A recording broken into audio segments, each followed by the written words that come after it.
আজকে আমি সকালবেলা বাজারে গেছিলাম, তখন দেখি এই পাখিটা কারেন্টে শর্ট খেয়ে নিচে পড়ে অসুস্থ হয়ে পড়ে আছে।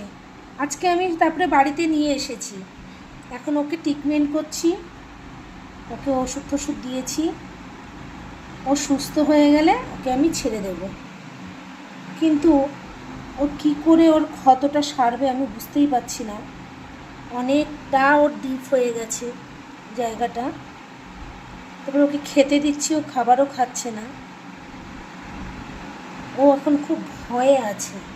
আর আমাদের বাড়িতে যে দুষ্টুগুলো রয়েছে ওকে একদম মানে কি বলবো, ওকে ভয় দেখিয়ে দিয়েছে। হ্যাঁ, আর এই দরজার পেছনে ওরা রয়েছে, আর সমান নিয়ে ঘরে ঢোকার জন্য ওরা ব্যস্ত হয়ে গেছে। হ্যাঁ, তো আমি এখন এই ঘুঘু পাখিটাকে ছেড়েছি একটু খাওয়ানোর জন্য, তো কিছুতেই খাচ্ছে না। আমি জানি না ও কী খায়, তো শুনেছি একজন বলল মুসুরির ডাল খায়, তো আমি দিয়েছি ওকে, ও কিছুতেই খেলো না। তো আপনারা যদি জেনে থাকেন ওরা কি খায় আমাকে জানাবেন।